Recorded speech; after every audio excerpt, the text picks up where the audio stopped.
fact is, these folks need to get out of the barrier islands. And I know you were marching for error for me being wrong, and you going and staying at a friend's house for 2 days, I think is significantly better than winding up with a severe injury or death for yourself or for your family.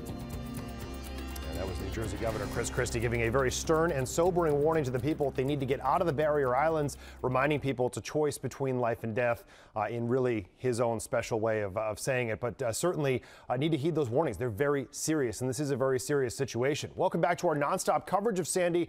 We actually continue now with meteorologist Reynolds Wolf. He's live in Mystic, Connecticut. And, you know, Reynolds, one thing there, we were looking at some of the storm surge potential numbers there. I do want to mention to folks that, you know, Long Island kind of acts like a little funnel to just channel all that water up in there inside Long Island Sound. I mean, you know, some people could argue that it really is. You're absolutely right. I mean, it truly is true to the definition of a barrier island. It really has protected much of the coastline, including this one. Problem is, though, as you know this very well, Todd, the problem is if you have that water spinning around the top, over the top of Long Island, it tends to funnel back into a lot of the bays, the estuaries, and even, of course, harbors like this one in Mystic. Now, in this harbor, which of course is going to protect, brings obviously some protection for many of the vessels. You see a couple of them tied up here like the Dunton.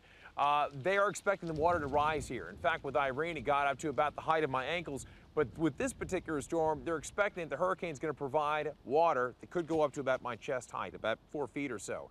I can tell you this area, although it's fairly quiet now, was really a hotbed of activity. You had a lot of people securing the boats, really battening down some sails. But if you look over this shoulder, if you look over towards my left, you look all the way down, you're going to see a single-masted vessel. And the sail that's hanging there, not looking so good. I'm really hoping someone's going to tie that up a little bit better. I do it myself. I have the dexterity of a doorknob. I can barely even tie my own shoes, for heaven's sakes, but it is going to get really strong. I can tell you that the winds are going to be strong, especially by the time we get to tomorrow night. Some approaching 70 miles per hour, some even stronger than that, and then we're going to spill on over into Tuesday morning. And then keep in mind, with the strong winds, you're going to see the potential power outages across the region. We've got a big mess for millions of people that will last for days, if not weeks. Todd, we'll send it back to you. All right, Reynolds Wolf, thank you so much there out of Mystic, Connecticut. I did just get word, actually, that there are a few areas there in southwest Virginia, elevation over 4,200 feet with 3 inches of snow on the ground, and that's going to pick up as well. But that's, at the moment, the least of our concerns. I want to talk more about some of the effects out at the coastline. I want to take you out to Jersey Shore. That's where we find meteorologist Mike Seidel. He was actually talking to residents in Point as they were getting ready for Sandy. Glenn Brown believes he's seen this all before. He's getting his Point Pleasant beach shop ready for the storm. He saw Irene firsthand and got through it. Sandy's potential for a higher storm surge makes him very nervous. That's the real thing I'm concerned about, is the water pushing up from the bay and really everything converging a little more than Irene did last year. Ken Fellows has lived here for 22 years and says he has nothing to compare this to. Fellows says that he's stocked up and ready for Sandy. He has no plans to leave his home. I'm really not a stubborn person, but you know, kind of look at it, you try and get the best idea of what you're going to do and analyze it, and then you just, you know, you go from there. Residents line the local gas stations today, filling tanks and gas cans, preparing to run their generators if needed. Friday, it's bumper to bumper all day. Saturday, cans all day. And today, it's the same thing, cans and bottles. Police spent the early part of the day knocking on doors and letting residents know they might want to leave. They left reminders for those who didn't answer the door. It just has all the information they need to know. Everything, time to evacuate, places to go, shelters. So everything that we can't tell them would be on there for them to know. Yep. The time for preparation is almost gone. For residents here and up and down the coast, the time to hunker down comes next. I'm meteorologist Mike Seidel. Yeah, thanks so much, Mike. And, you know, I mentioned as we went to Mike there, at least some of the other threats with this storm. We have the flood potential, the strong winds over such a huge area, and one other concern there. I mentioned the snow. If we do lose power to millions of people, there will be a significant area, especially along the central Appalachians, that could have a big problem there. When you lose power and you have snow on the ground, you are talking about some cold nights there. We've already had up reports in here through southwest Virginia of up to 3 inches of snow falling there, so the cold air is already in place, up to 1 to 2 feet. Some blizzard warnings in place through western portions of Maryland all the way back down through western Virginia. So again, we want to make sure you are prepared for every side of the storm. We'll be with you 24/7, continuing coverage.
Welcome back. Coming up on 20 minutes past the hour. We now have just about 40 minutes until New York City Transit closes down. Did want to let you know that federal offices in D.C. will be closed on Monday. New York subway, as I mentioned, and over 5,800 flights between today through Thursday already canceled, and we may add to some more of those. Want to take you now out to another coastal area. I want to take you to NBC's Jay Gray. He's live in Cape May, New Jersey. Jay, there have to be some concerns there considering you're really surrounded kind of on three sides by water. Yeah, no question about that, Todd. And they're really worried about the surge here as the storm moves inland and onshore late Monday into Tuesday. Look, you can see the radar right now, and there are strong bands of rain moving through this area, through New Jersey right now. We're getting a break, thankfully, right now here in Cape May, but we've seen the rain pick up throughout the day here. The winds have picked up as well. Again, a bit of a lull right now, which we'll take because a lot more is on the way. But the winds are gusting 25 to 30 across much of the state right now. That's going to pick up dramatically. We've seen it throughout the day with Julie Martin in the Carolinas and North Carolina seeing those strong gusts, 35 to 50, and that driving rain, 6 to 7 inches. She's already seen there. All of that headed to New Jersey right now. It's a big concern. The time to prepare quickly running out for so many people in this state. Where we are right now in a hotel just off the shore here, they are finishing up what has been a day of boarding the windows here and getting ready for things. Same thing going on in this community and across New Jersey. Governor Chris Christie urging people to get ready and telling them that they can make this thing work.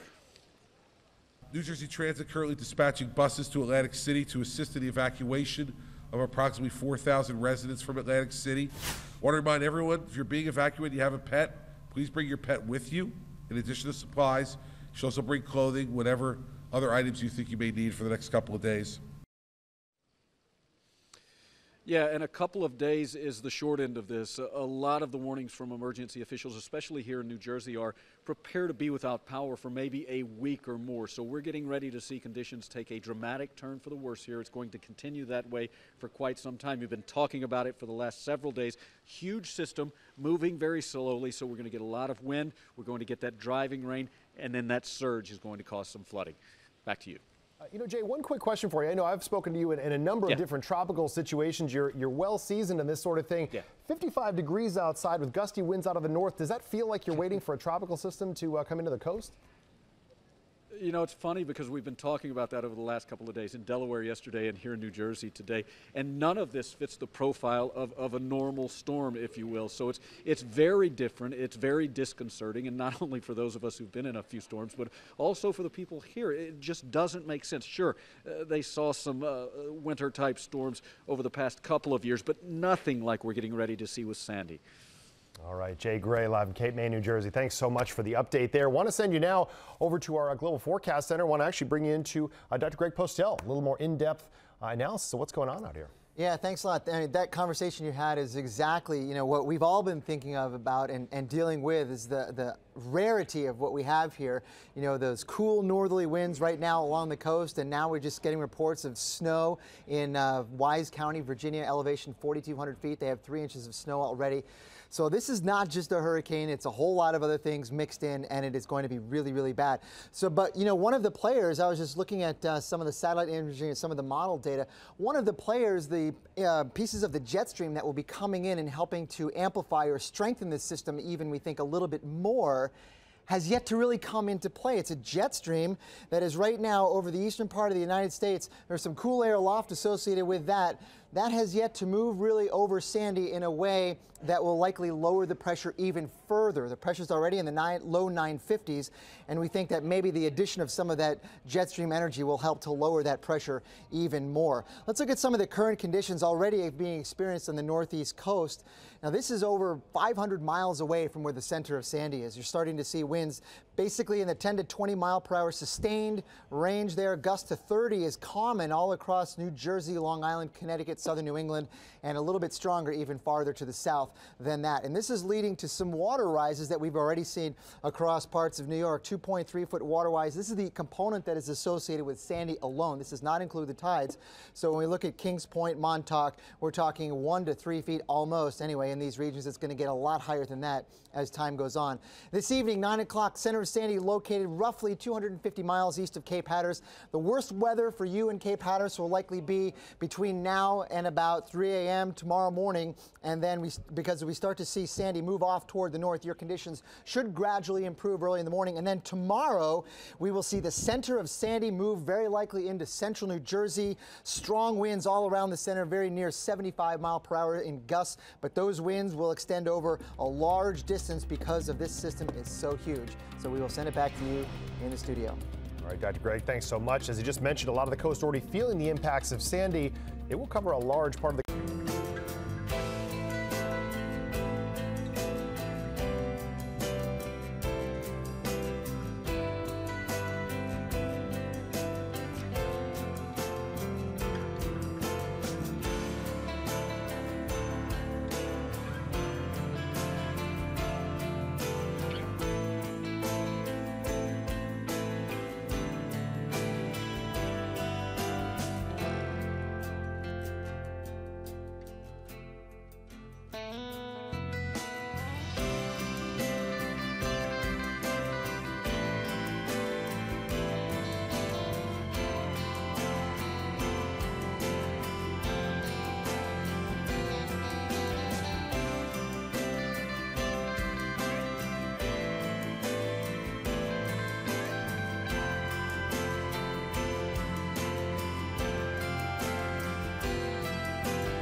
extended coverage.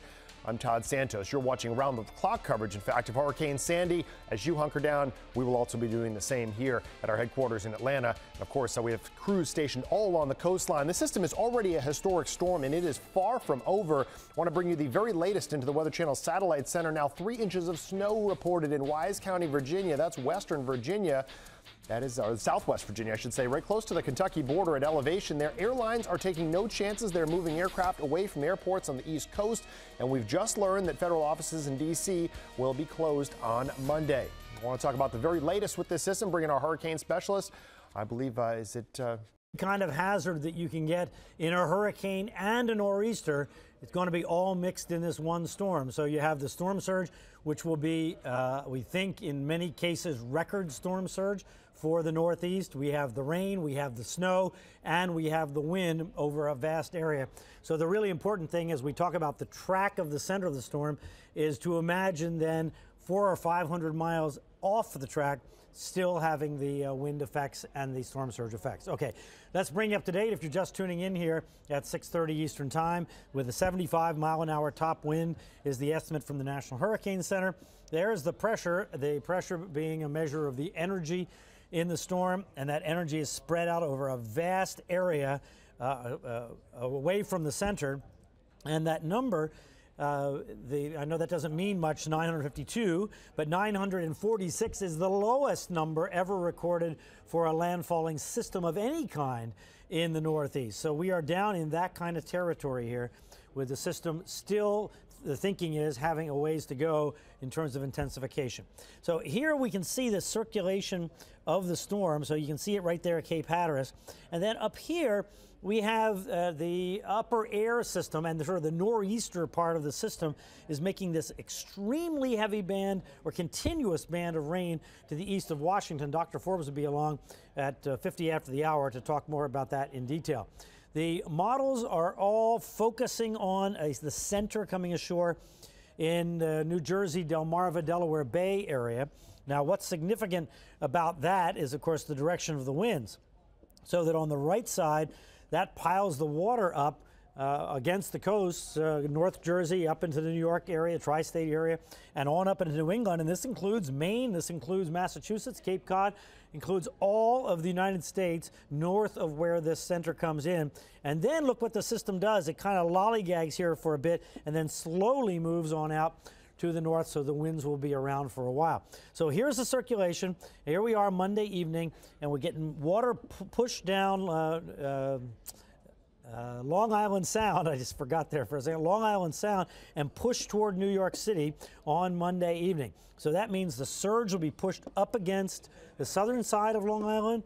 The water will be pushed in along the north side. That'll affect Connecticut. That'll affect Rhode Island up here in Narragansett Bay. And that'll affect down into New York City, with water coming down and water coming up and meeting in New York City. And that's why the surge expectation is so high there. We also have the wind alerts of all kinds, including the alert for hurricane force winds for this area here, going all the way up to nearly Cape Cod, and tropical storm force winds north of that, and the flood alert for most of the northeastern part of the U.S. So every hazard in the book coming with this storm. Todd? All right, Brian, thanks so much. The Weather Channel has the most experienced team of meteorologists in the business covering this storm, from the beaches, or the eastern beaches of North Carolina, to New York City and even Rhode Island. I want to take you there right now to Narragansett, Rhode Island. And as the afternoon has progressed, we've been seeing the waves picking up behind meteorologist Eric Fisher. And, you know, Eric, I'm curious, it's been a while since I've surfed over there. I forget how high the seawall is, but is that 3 to 6 foot surge potential enough to put the water over the seawall at Gansett? Where we are right here, absolutely. It's not very tall at all, maybe about 3 feet or so, and the water is going to come up over that as we head into the day tomorrow. We're at Scarborough Beach. If you head down toward the downtown area, seawall there may be breached as well. I'm actually not as familiar as Todd certainly is, growing up in Rhode Island. I'll have to check that out. We're going to be in that area tomorrow, most likely. What we do know is there are plenty of low-lying areas that are likely going to see a significant impact from that rising water as we head into the day tomorrow. The coast isn't the same as what you have down the Gulf Coast with a landfalling hurricane. When the water comes in, it comes in because the ground is generally flat. There are a lot of cliffs, lots of hills, dunes in this part of this country, but there are those low-lying spots that are very prone, and there are mandatory evacuations in place that go in effect at 6 o'clock tomorrow morning. For the most part, things are going to be shut down as we head into the day on Monday. You've got the wind moving in from here to Boston with gusts over 50 miles per hour and perhaps as high as 70 miles per hour, especially as we head into that evening time frame. So a lot of the businesses are going to be closed. I was looking at the school cancellations. Most of them are done for the day on Monday, so you don't have to worry about that. And the local authorities are going to be closing down some of these roads that are susceptible to storm surge flooding. So it's going to be a day where you have plenty of incentives to stay inside with a big storm working its way in. We're kind of prioritizing the risks here, and it looks like surge is number 1, wind is number 2 with those power outages, and some of those outages could last for several days. That's another thing we're going to be talking about. Just a scene here that you get these storms coming in, and you say, it's New England. We see all sorts of storms rolling through here over the years. You don't believe something's going to happen until you see it, Todd. And if we get flooding, say, 6 to 11 feet in Long Island Sound, a lot of folks have never seen that. That's quite right, Eric. Yeah, and you mentioned earlier about the technology. People now think they know so much more about everything, but really we're trying to just kind of enforce the fact that this is different than any storm any of us have lived through. So again, take this seriously. Remember, after the rain and the wind, millions of you will not have power, and it will be considerably cold out there. May even be snowing where you live. Here's what you want to make sure you have at the ready, including blankets, sleeping bags. We'll be right back with continuing coverage.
Folks in Staten Island have been ordered to evacuate. Lines are forming at some of the gas stations around the area today as people prepared to get out of town there. Really the best thing you could possibly do when you're told to evacuate. Heed the warnings. Otherwise, folks that stay, it makes it very dangerous for first responders if you do need something out there. We also heard today from New York City Mayor Michael Bloomberg on what could happen if the power goes out. If electricity goes out, the elevators will stop and people could be trapped in them. And the heat and hot water, it's all the electrical controls for that. So we're just trying to prepare. And they're actually going to be turning off at least the heat for a number of buildings there, at least as far as some of the public housing is concerned in New York. Welcome back into our continuing coverage. We will be with you throughout the duration of the storm. And even if you do lose power, we'll certainly be with you online and on your mobile devices. Right now, I want to check in Mystic, Connecticut, inside Long Island Sound. That's where we find our own Reynolds Wolf. And Reynolds, you know, we've been trying to just get folks prepared for every separate facet of this storm. There's so many different angles to cover here. No question about it. You know, all day we've been coming here from Mystic, from the seaport, and showing you just this really a beehive of activity. A lot of people battening down the sails. I mean, I'm not using it just as an expression. That's what we saw today in many places. A lot of people securing the moorings, getting the boats ready for the rising water that we expect. In fact, could be as high as just my mid-chest level as we get to tomorrow and certainly for the next several days. Something else that we have going on is not here, but rather back in the town. In fact, our producer, Laura Korinsky, was out and about earlier today, and just in a short drive, she saw so many people at the gas stations, a lot of people going into the grocery stores. They're paying attention to what is coming. And for viewers at home, people tuning in across across America. Let's go ahead and show you these graphics and go through it step by step and show you what's going to happen starting tomorrow. Let's begin first and foremost, of course, with Monday. Here they are, wind gusts approaching and then possibly surpassing 60 miles per hour. The water rise, we talked about that. Rain heavy at times. That's all but a given. We're going to see that happen. Now let's go to the next graphic, which is going to show you what's going to happen tomorrow night. This is where it gets crazy. You got wind gusts 70 mile per hour plus. You could see that means we could see them over 74. That's the magic number. Once you get over that, hurricane force gusts. Absolutely. Might see some even stronger than that as we get to the overnight hours. And as we wrap things up, take a look at what you can expect into Tuesday. Tuesday, whatever tree has been weakened by nearly 12 to 24 hours of just relentless wind, you've got another day of it going with 60 mile an hour gusts and still the heavy rainfall. A huge rush of heavy air, obviously heavy rain, and the storm surge coming in. It is going to be the triple whammy, and then the power outages, that only compels the problem. Makes it even worse for many people. Let's send it back to you, Todd. All right, Reynolds Wolf, thank you so much in Mystic, Connecticut. We want to check back in with our crews out in the field, starting with Jim Cantori from Battery Park, New York. On the eve of a historic storm here in New York City, many others will feel the impacts of the storm well inland and even as far west as the Great Lakes. The one thing that we'll be watching here at the Battery is how high is this water going to get? The National Weather Service says it could come as high as 11.7 feet, which would set a new record all time for storm tide here at the Battery. That is a pretty amazing statement when you think of the kind of storms and hurricanes that we've had up and through here. But all the ingredients are coming together. The forecasts are synchronized. This storm is coming in anywhere between 120 to 175 miles to the south of New York City. But it's got a far-reaching effect in terms of that storm surge. And you can see all these areas now in this graphic that show how high that water is going to get. Look at this, Jersey Shore, 4 to 8 feet. Long Island Sound, 6 to 11 feet. It was that tick in the storm surge forecast that allowed the mayor today to say, look, we got to evacuate Zone A. We got to get everybody out of here. They're hoping to have that done by 7 o'clock. That is when mass transit begins to shut down. So slowly but surely, with schools closing now and certainly mass transit shutting down, we expect the city that never sleeps to take a little nap and let Sandy come and go. Reporting from the Battery, I'm meteorologist Jim Cantori. Back to you. The light is fading here on Point Pleasant Beach here in North Jersey. As the day wore on, the winds ramped up, now gusting over 35 miles an hour. And the tide, the next tide around 7 this evening, it's already higher than it was this morning. Looking down the beach, look at the wave action just eating away at these beaches. And we're going to deal with this for the next day or so. The worst of the weather tomorrow and tomorrow night and early Tuesday morning. So tomorrow morning's high tide, tomorrow night's high tide around 8 to 8:30 up and down the Jersey Shore will be the worst. Surge expected to be as high as 8 feet. Waves on top of that will again go over the dunes and more than likely in some of this beachfront property, which has all been boarded up at this point. Mandatory evacuation kicked in at 4. There are still a lot of people here in town walking the boardwalk around the beaches. The police are trying to get those folks off the beaches, off the boardwalk, and either inside or inland. That evacuation is for east of the railroad tracks here at Point Pleasant Beach. It's going to be a wild, dangerous, and destructive Monday and Monday night here on the Jersey Shore. Back to you. And thanks, Mike. As we go to break, did want to mention we are going to be streaming our coverage live on weather.com throughout the duration of this event. We'll be right back.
It's 50 minutes after the hour. Time for Tropical Update. I'm Brian Norcross here at the Weather Channel Global Forecast Center.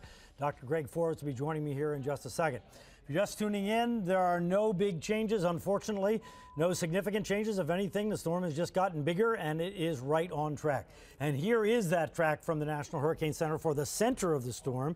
And of course, the track is narrowing dramatically because we're getting closer to the time that the center is going to come ashore. So the closer in time you get, the narrower the track, the more certainty there is. So there is a significant certainty that this center is going to take a left. And the important thing about that center, wherever it comes ashore, and it looks like it's from the Delmarva to South Jersey for the center, is that on the right side, the circulation brings the wind around this way, and that pushes water up against the coast on this side. And on the left side, the wind comes this way, but as you'll see in a second, the left side is going to have the heaviest rain. Not that there's not going to be rain all through the storm, but that's important. It also shows an 80-mile-an-hour storm here just offshore, and then only weakening to 60 miles an hour by the afternoon on Tuesday as it moves ashore and the friction of the land takes over. So this is going to be a long time, very, very high wind event. Now here's our future radar. So here's the computer simulating what the radar is going to look like, and the bright oranges and yellows there, and especially the reds, are the heaviest rain. And look at it now through Monday morning. Here's Monday morning. Look at that heavy rain from Philadelphia down south to Washington into the Tidewater. And look, here we go till 2 p.m. on Monday, and at this point, this tremendous rain down here with heavy, heavy snow.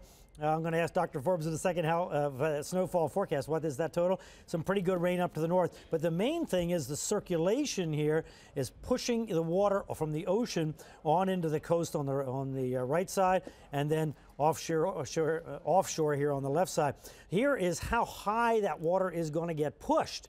Look at this, 4 to 6 feet. So what this means, if you're standing down at the shoreline, 4 to 6 feet above where the water would normally be in Cape Hatteras, 2 to 4 feet up at the Tidewater, and then we go north. This is on the right side. 4 to 8 feet here on a large area, but look at the purple area, 6 to 11 feet up, challenging record levels for water around New York City, 3 to 6 feet on up to south side of Cape Cod, 2 to 4 feet farther north. All right, Dr. Forbes, let's go back to talk about that rainfall because it's already significant and it's just going to get more coming down. Yeah, indeed. It's been very heavy for a while, including yesterday in North Carolina. There's been some places there with 6 inches. It's showing its hand now, spreading farther up into the mid-Atlantic. Here you see on the radar, the current radar, this has some pretty heavy showers and a narrow little band here all the way up into southeast Pennsylvania, east of Baltimore there in the eastern shores of Maryland, down into the coastal parts of Virginia, and then it still continues down into North Carolina. That's where there's a squeeze taking place. Winds west of that, mostly from the north at the surfaces, and it's also doing that squeezing a little bit aloft as well. They're coming more in from the north and east. You squeeze it together, it rises, it gives heavy rain. We're also going to have a front that will consolidate in that area. By the way, even though the heaviest rain is falling there where I showed you, there's been lighter rain, and it's already, the Monocacy River there near Frederick, Maryland is already above flood stage. So we're going to have some significant flooding because there's a lot more rain yet to fall in that area.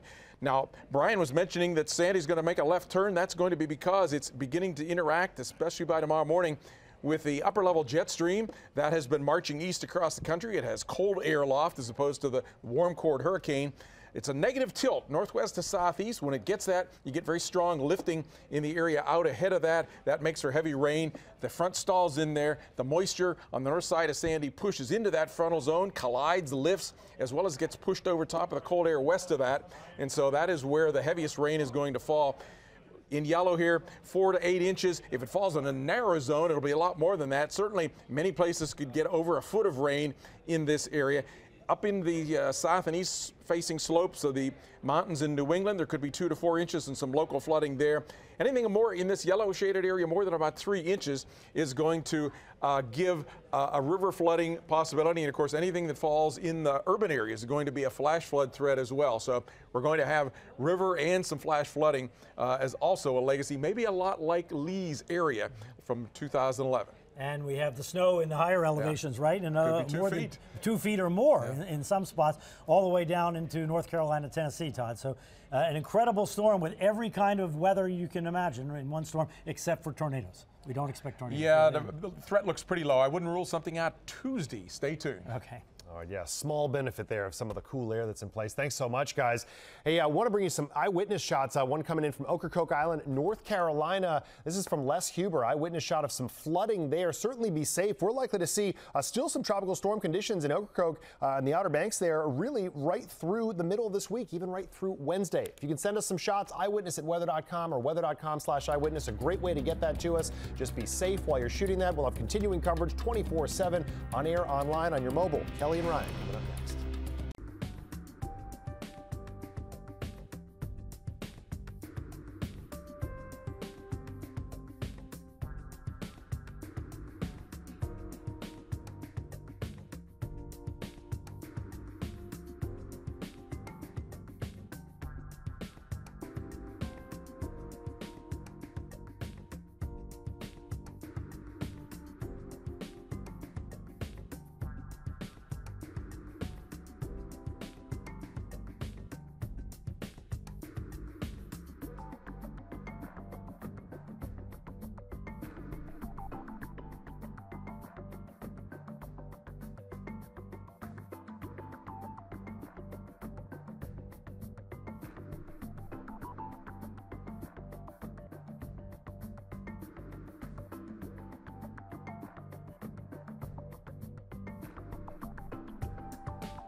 Breaking news right now. Here's a live look at New York City, where right now all subway and commuter railway service is ending. New York Governor Andrew Cuomo ordered the MTA to suspend service starting at 7 p.m. Eastern ahead of Hurricane Sandy's impacts. Buses will be running until 9 p.m. local time. Also, all New York City schools will be closed tomorrow. Also looking live at Philly and Boston. Same scenario here. Tens of thousands of students in both school systems will get tomorrow off. Philadelphia and Boston public schools have both canceled classes due to Hurricane Sandy. Well, certainly one of the biggest storms of our lifetimes is unfolding right now. Hello and thanks for joining us on this extended edition of Weather Center Live. I'm Kelly Cass. And I'm Ryan Goswick. Our team of veteran meteorologists here at the Weather Channel say every state of the Mississippi, east of the Mississippi, will be impacted by the storm. It's massive. It's really impressive when you see just how far the impacts are. A lot of wind energy, that's for sure. From an army of meteorologists out in the thick of it to a team of experts in our Global Forecast Center, we have team coverage only the Weather Channel can bring you. Let's check it off right now with our senior hurricane specialist, Brian Norcross, who joins us right now in the Global Forecast Center. Brian.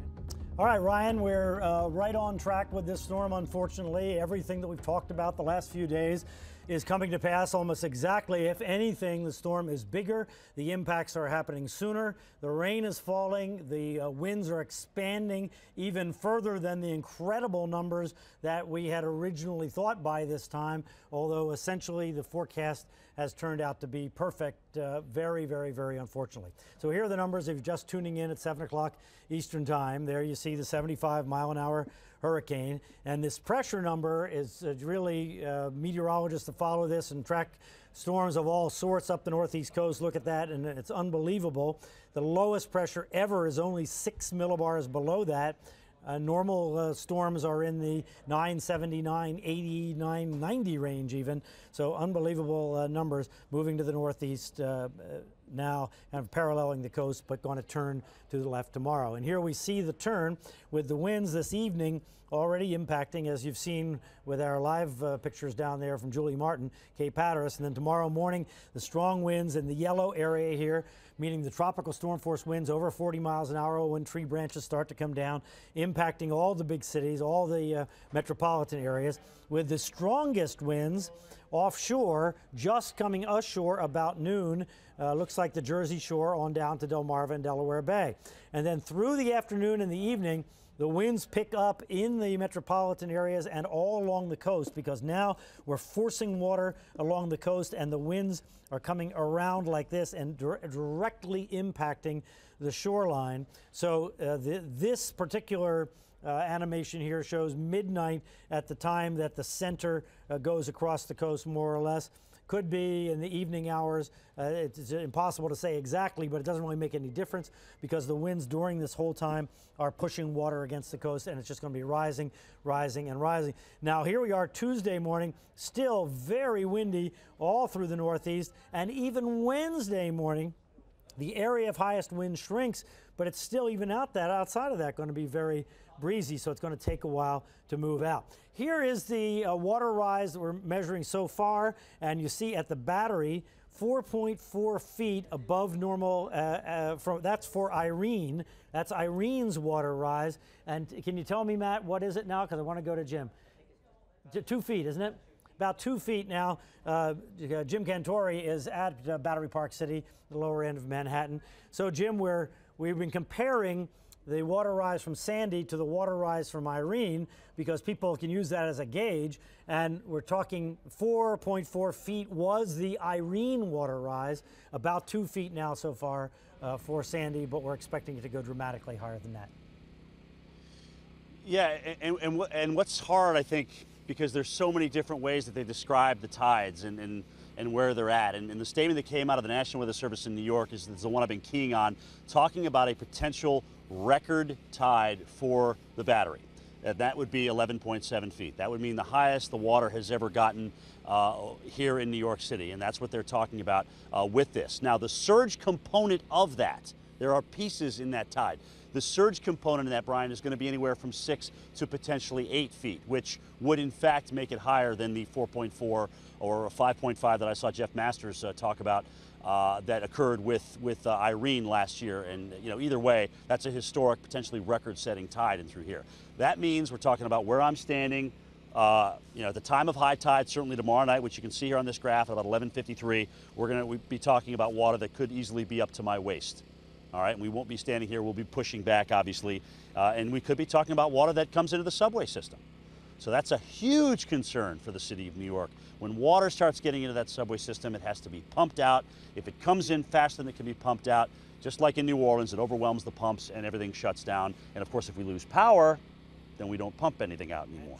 So there's a lot of things we're going to have to watch with this storm, Brian, as we go certainly to the next 24 hours. It'll be a whole different story from what we're looking at right now. Yeah, and Jim, remember the wave component with this too. That this storm has almost at the top end of the energy scale for putting energy in the water. It's going to be pushing that in that corner there of New York and New Jersey. So that's going to make the waves bigger. So if you get the water rise above the tide, whatever the tide is, and hopefully this doesn't come in at high tide. Here, you're looking at the Irene tides there, but hopefully it does not come in at high tide. But if it does, and we're going to have high tide cycles, and then the water rises above that, and then the waves are on top of that. So those numbers you're talking about don't include waves that could be 6, 10 feet.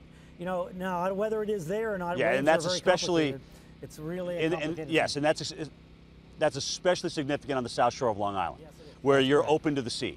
All right, and here you have a little bit of protection. The waves actually calm down a little bit there, but there's still going to be waves. Believe me, I've seen this bay behind me get incredibly choppy. Brian, any quick insight as to, we'll talk about this later, about why these cruise ships may have left port today, really heading out in these 30 to 40-foot seas potentially. Yeah, it's going to be a rough ride. Did they have a choice, or what was their thinking on that? We'll get some insight from that when we come back. Stick around.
Welcome back, everybody, to Battery Park City here as we continue our coverage of Sandy. I want to continue with something that I left with Brian Norcross before the break. There's no doubt in my mind that if you are a cruise ship operator or owner of a company like that, the safety of your passengers and crew are upmost in your mind. But it was rather interesting to me when I watched two cruise ships with passengers head out into seas which we know are building in the 20 to 30 plus foot range. Brian Norcross, is this because the ships simply aren't safe in port? Yeah, that's it. You don't want to have a boat at the dock. When the water is coming up and is very, very agitated, it's much more dangerous to have the boat near the dock where it goes up and down with the water. It can bang around and that kind of thing. So these big cruise ships can deal with these kind of seas safely. It may not be the most comfortable thing, but you can bet that they've plotted a course and they have all the navigation they need to find the path to get around this thing and get away from it as well as they can. So it may not be ideal for the passengers, but it is the best thing to get the thing out of harm's way, being next to the port, which can also do damage to the port. So a lot of ports make the boats go out to safeguard the docks and the pilings and everything else. It's true of small boats as well as big boats in hurricanes. Quite often they're required to leave. All right, a little insight certainly to what they may be thinking, but certainly Godspeed to those folks on that cruise ship, and I hope that they brought their Dramamine, because 30 to 40 foot seas, I don't care what you're on. Guys, that's going to be a heck of a ride. Kelly and Ryan, back to you. Pretty rough ride there for sure. Wow. All right, thanks so much, Jim. We want to bring in meteorologist Julie Martin, who's live in Nags Head, North Carolina. And Julie, that center is just paralleling the North Carolina coast at this point. And even though it's a few hundred miles off the coast, you've been seeing some serious rain there. What, 3 to 6 inches? Yeah, about 6 inches here in Nags Head, and it's still raining heavily here, by the way, so we will be expecting some more to add to that total. Not to mention the fact that we have been dealing now with tropical storm force wind gusts since midnight of last night. So that is just an incredible duration for this storm, and I think that's one of the things we really want to drive home, that this isn't going to be any kind of quick hitter in the Northeast either.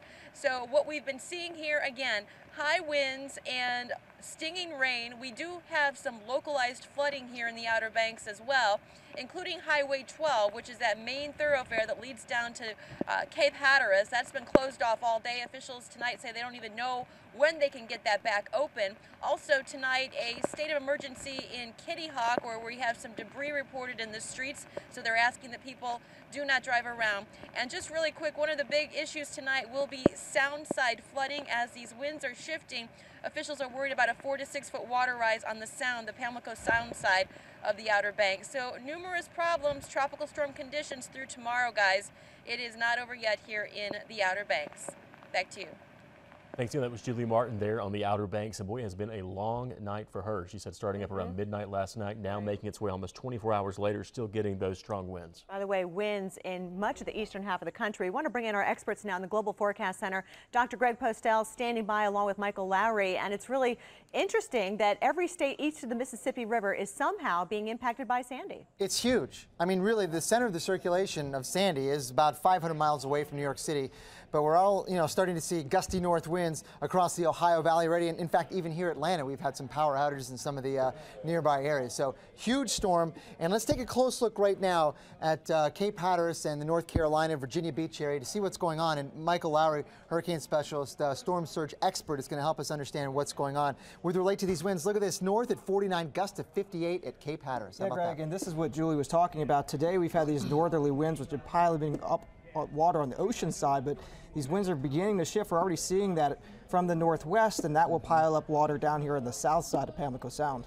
That's right. So that's going to be a big problem, even as the storm, moves away and the winds turn around to the northwest on the south side of Cape Hatteras here. There are going to be some significant sound flooding problems with that. Moving northeastward from there, look at this. Still, we have, sustained winds in the 10 to 20 knot range with gusts to 30 miles per hour. And offshore, we have some wave heights here of 17 feet with a sustained wind of 38 miles per hour. That also has its own problems with water rise. And if you look at the current water rise we have here, look at this. Yeah, Greg, we're already seeing water levels rise. This is because we have this onshore flow. This flow, the winds around Sandy will only continue to get stronger, which will build the water up even higher as we move into tomorrow, especially tomorrow evening.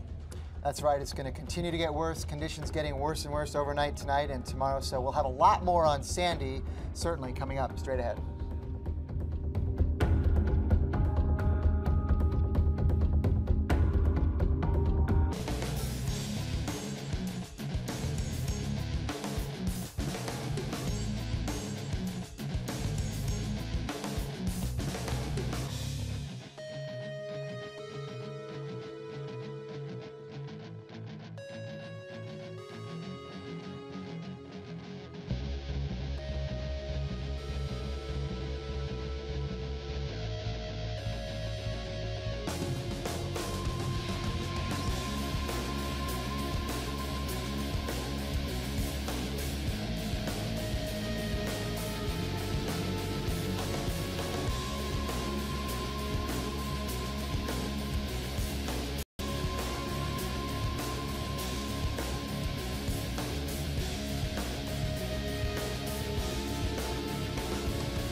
This storm is expected to become our latest billion-dollar disaster here in the U.S., and it will impact not only the people inside the path of the storm, but really all across the country. It really will. We want to bring in Paul Walsh, our expert on business and weather. He's tracking Sandy with us tonight and what it could mean for the economy in the weeks to come. Good evening, Paul. Thanks for joining us.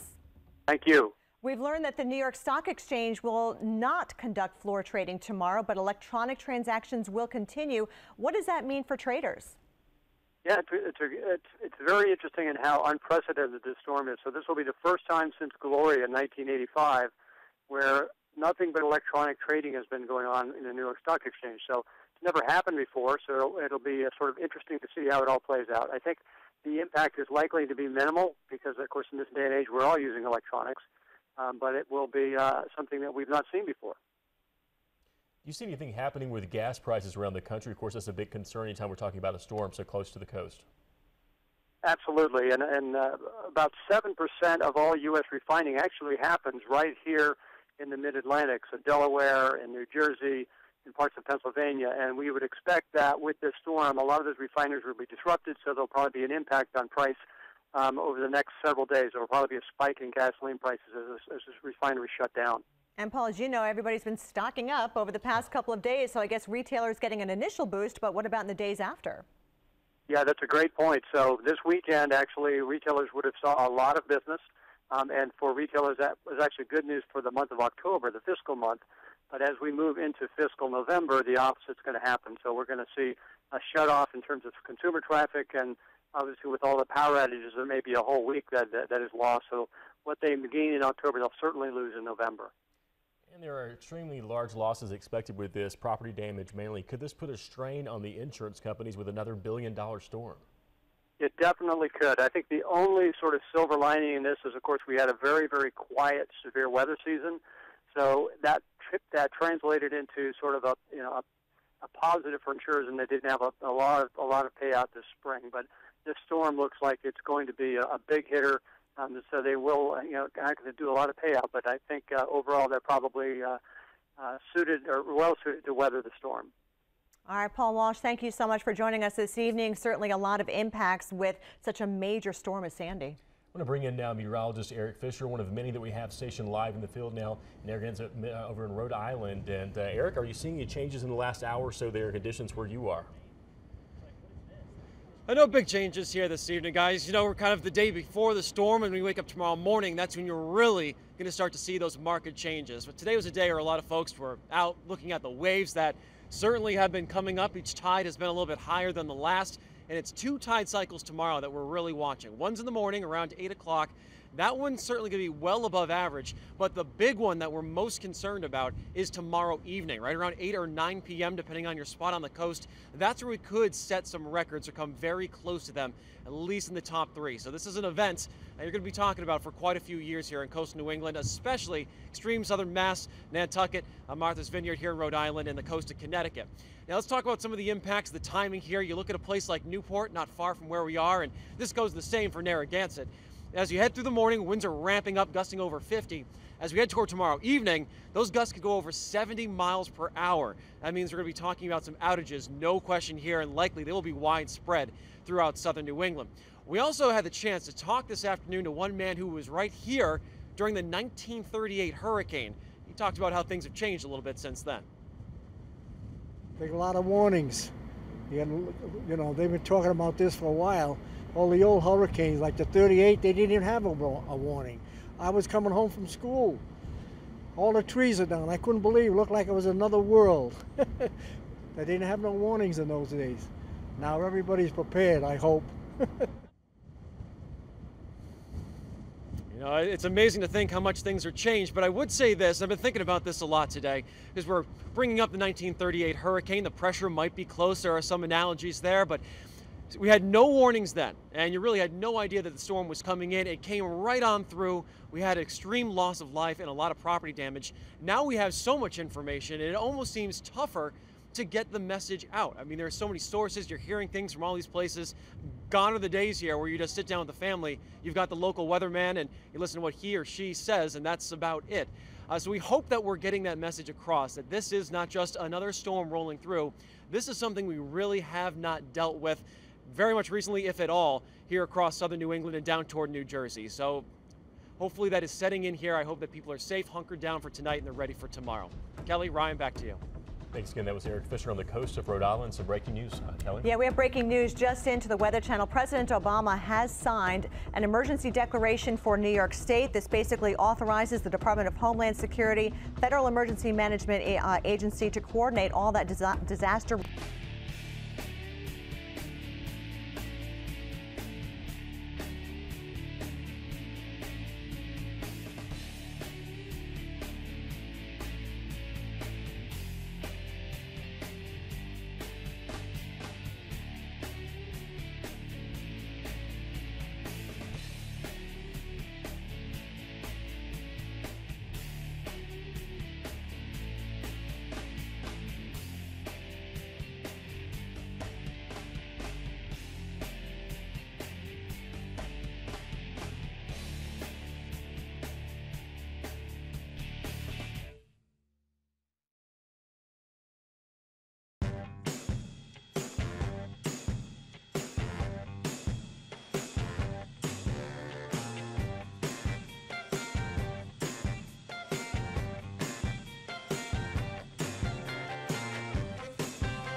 Check this out. We just saw this picture a little while ago posted to Twitter showing the Atlantic City boardwalk crumbling. Look at that. We've seen significant wave action along the coast of New Jersey, and the storm isn't even close to here yet.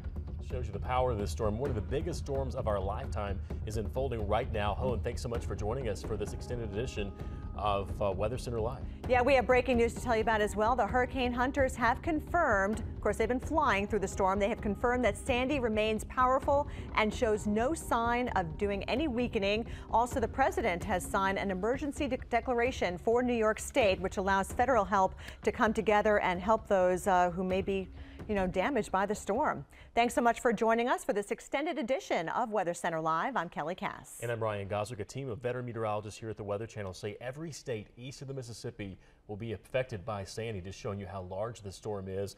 And it really means business here. We're talking about the storm not weakening. Yeah, millions of people being impacted. And here's the latest, by the way. We have the wintry side of things. Blizzard warnings now in effect for 13 counties in West Virginia, Virginia, and Maryland. And snow is already falling in that region. Wise County, Virginia is reporting 3 inches of snow, and that's happening right now, just starting. New York City is shutting down its subway system. That occurred at 7 o'clock Eastern time. That's right. And also, we're now understanding that not just New York State, but Massachusetts, we're seeing an emergency declaration by President Obama as well. So breaking news as it comes in, we will certainly pass it along to you. We have team coverage out there from an army of meteorologists out in the thick of it to our experts right here at the Global Forecast Center at the Weather Channel headquarters in Atlanta. Only team hurricane is what we have going with that 952 pressure. Now the hurricane hunters have found just slightly lower than that, but it's been going up and down around that level. So essentially steady state, moving northeast parallel to the coast at 15. But we're already seeing significant effects right at the coast, with winds gusting to 51 at Norfolk just a few minutes ago, 58. Very heavy rain and persistent rain to the east of Washington. Dr. Forbes will be along in a moment to talk about that. And look how far north already the rain is falling. And then here's a cold front off to the west that's going to get mixed up with this whole thing to make the whole thing worse. Now, here are the winds by Monday evening. The wind flow around the storm Monday evening with the center down here. The winds coming in this way in terms of pushing the water, the direction the water is going to flow. So here it's flowing against the south shore of Long Island. It's flowing up toward Narragansett Bay. It's flowing into Long Island Sound. And when it meets here in New York City, the water coming in this way and also from the north down the East River, that raises the water around New York on both sides of the city. It backs up the water in the Hudson River and the other side as well. So we're going to talk more about that and the evacuations here in just a second. So the storm surge is our first threat. Major storm surge on the south side of Long Island, rising water in New York Harbor and on the rivers, and then a major mega storm surge, maybe record storm surge up there on the north side of Long Island, and then a significant storm surge north and south. Wind alert for all of the Northeast with up to hurricane force winds, especially near the coast, and flood alerts inland. And of course, the evacuation order for Zone A in New York City, which we have on weather.com. All right, Jim Cantori in the lower end of Manhattan. Jim, good news is in Manhattan, not too many people live there right along the rivers, but I've seen the FDR Drive go underwater in the winter storm of '92, and this looks like it's going to be a lot more than that. And that closed down some subways just from that storm. Nothing like this. And that is absolutely, Brian, a huge concern. We start getting water in those subways. We start losing electricity. The pumps fail. You can't get the water out. So that becomes a project which will prolong something that, obviously moves many, many thousands and thousands of people in and around New York City. Just a little while before our shot, I was kind of looking out here. There's a couple of ships here and there moving around over the bay, but not certainly as many as we'd seen. There's no more taxis operating. We know now that mass transit is shut down and continues to shut down as we go through this evening. The evacuation order was set to be completed by tonight. We know that the New York Stock Exchange, at least down here, is going to be closed, but they are going to be operating electronically, so it's still open. It is still open in terms of operation there. So a lot of things going on in New York. Let's give you a timeline here of what we expect in the big city. And this is just starting tomorrow. It's going to be a lot different in 24 hours from where I'm standing. As a matter of fact, we may be in some of the worst of it in 24 hours from now. So wind comes in, 60-mile-an-hour gusts tomorrow, significant water rise. We're going to start to see this water that Brian is talking about piling up. And you'll notice from those storm surge maps, the north shore of Long Island actually has a higher surge component because of the wind direction. But it's the south shore that will deal with massive waves. Massive waves will roll into the south shore of Long Island. Big difference. They will beat up the south shore. Tomorrow night, high tide 8:53. Everybody's going to be watching that. How high does the water get here? And then again on Tuesday, we could deal with another high tide cycle, certainly, as things begin to wind on down, perhaps late Tuesday here in New York City. They're going to try and get the city open as fast as they can, but we're just going to have to see what this storm does to the city and how much of an impact it is actually going to have. But for a while, the city that never sleeps is going to have to take a long nap. Much more on Sandy coming up tonight as we continue our coverage on a storm that is far and reaching just about everybody east of the Mississippi. Stick around.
Our coverage of Hurricane Sandy continues, and look at this video just into the Weather Channel. This is Virginia Beach.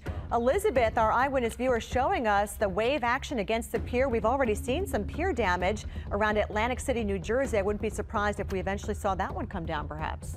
Tell you what, just a powerful storm here affecting a lot of areas. We're going to bring in our severe weather expert, Dr. Greg Forbes, here at the Weather Channel. And Dr. Forbes, we're going to talk about all this heavy rain. Big concern here along the coast and also inland as well. Yeah, indeed. Of course, the biggest threat's probably storm surge. Could be crippling, a very widespread damaging wind event, but there'll be a flood threat as well from that heavy rain. It's already beginning to show some of its hand. We've had some very heavy rain up to about 6 inches in parts of North Carolina. That band in a zone there up around the Norfolk, Virginia Beach area, up to east of Baltimore into southeast Pennsylvania. It's going to continue. Already on the north side of Sandy, the winds here are colliding from the north versus more from the north-northeast, and that squeezes the air upward. We'll see a lot more of that. But even where the rain has been lighter, this is a little bit scary. The Monocacy River there at Frederick, Maryland is already above flood stage. It'll go into major flooding, so we'll see river flooding even before this heaviest of rain has gotten to the area. It's already flooding. Now, we're going to see Sandy turn northwestward by tomorrow. That's going to be in response to the approach of this upper air trough. It's cold chord at upper levels, whereas Sandy, being tropical in nature, is warm chord. Sandy will get pulled into the southeast winds with that, make a left turn.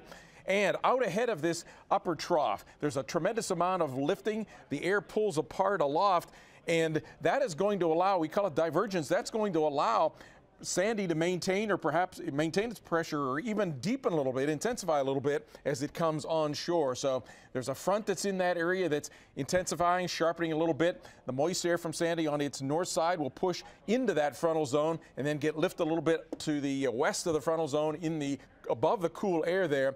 So all told, 4 to 8 inches, pretty much a guarantee, with some places more than a foot. If it gets concentrated enough, maybe much more than a foot. That's where the worst of the flooding will be, a lot like Lee from September 2011. Now, some of the south and east facing mountains of New England will also get 2 to 4 inches or more. There'll be some local flooding there.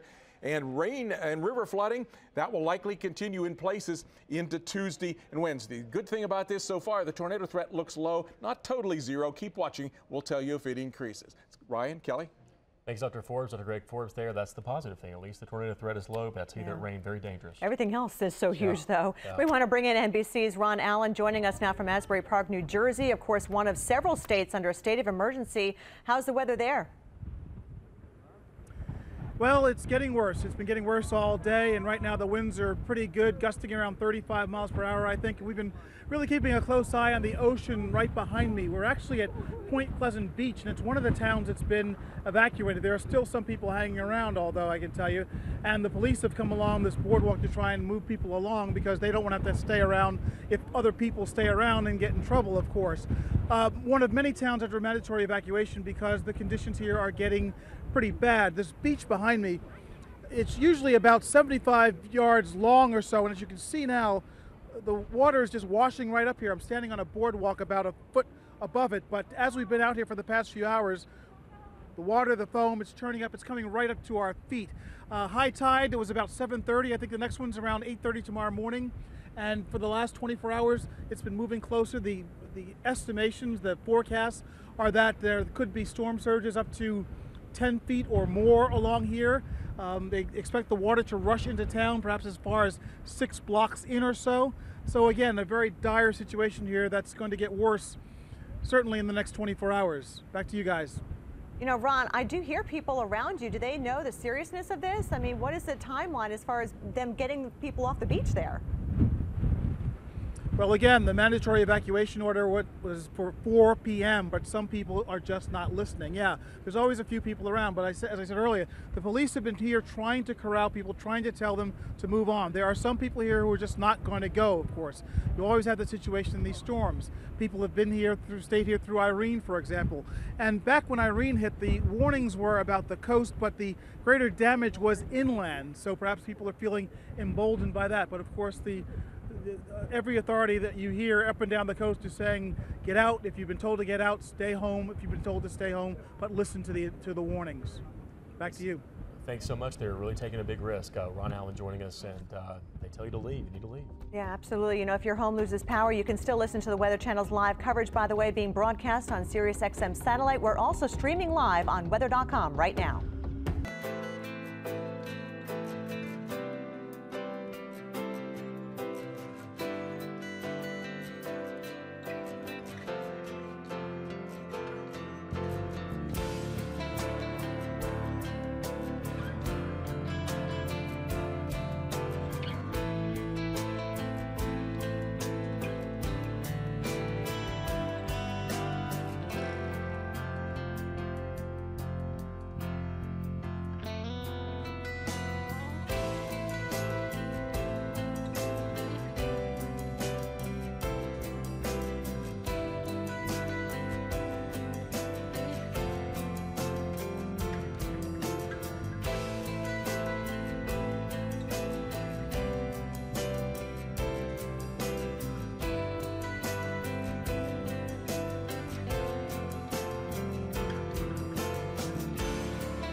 It's 50 minutes after the hour. Time for your tropical update. The latest on Hurricane Sandy here. We're standing by for a new advisory from the National Hurricane Center. We'll have it for you the instant it comes in. But we will not, with this advisory, get a new track, and we don't expect any significant changes. Everything is unfortunately on track exactly as forecast. So here is the latest track from the Hurricane Center. In this intermediate advisory, we just get a new update on the pressure and the winds, and again, we don't expect any significant change. So here, what we're expecting is the storm moves to the north and then veers toward the coast tomorrow in that extremely unusual track. There's the new advisory. As I said, no changes on the numbers. So here they are. You see a 75-mile-an-hour hurricane, pressure down a little bit, 950 millibars. Now the forecast is for the pressure to go down more tomorrow, which just means a more energetic storm, but not so much the wind speeds to go up dramatically in the center. We have the map up there. You guys can go over to the map. The storm is just going to spread out, and the energy will spread out farther. That's the forecast. That as we go back here, and I'll show you the track again, as it makes the turn in here, the upper level wind energy comes in and just increases the amount of energy in the total storm, but it doesn't so much increase the winds right near the center, although the Hurricane Center is thinking maybe they'll go up a little bit. They're forecasting maybe as much as 80 miles an hour offshore before it moves in ashore later on tonight, although the coming ashore is not going to be anything remarkable. The high tide is going to have more to do with it than the coming ashore. Here's our radar simulation. Now, this is computer simulation of the radar. The important thing here is, if you were watching a few minutes ago, Dr. Forbes was talking about the rain on the left side of the circulation. So the circulation is over in here, and look at this area of rain back in the next hour, and it'll give you the whole lowdown on that. But the heaviest rain looks like it'll be over here.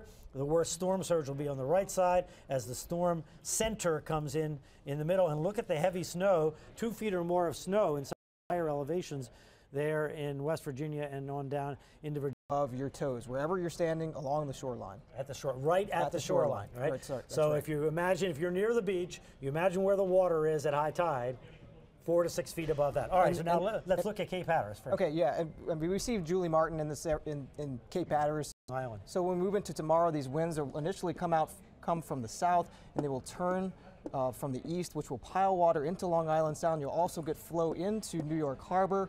This confluence here, this will be a bullseye as we move into tomorrow evening for storm surge. So you have water coming from the sound, kind of east to west, right, and then it goes down the East River. Right, and then you also have water coming into New York Harbor that's pushing up on the East River, right? Right, and so you have water coming this way and water in Narragansett Bay and up along Cape Cod. Yeah, if you remember during Irene, these were the areas that were really affected with storm surge, the southern coast of Connecticut, Rhode Island, Massachusetts. Still a significant surge threats, 3 to 6 feet above ground. Remember, this is above your feet if you're standing along the shoreline. So if the flow is kind of coming in this way and pushing the water into Long Island Sound, it would seem that area there on the south shore of Connecticut that got hit so hard in Irene is going to once again be subject to the storm surge here. Absolutely, yeah. With the southerly flow, we can expect to see again the piling up of water in some of these same areas. All right. And the mayor of Fairfield, Connecticut, which is over here by Bridgeport, said yesterday that they were expecting storm surge to exceed the 1938 hurricane. That was his projection. And we can't forget about the waves either. And the waves all on top of that. All right, back with our continuing coverage here, along with our hurricane specialists and Dr. Forbes is here. We'll have it all for you as we continue here on the Weather Channel in just a moment.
you.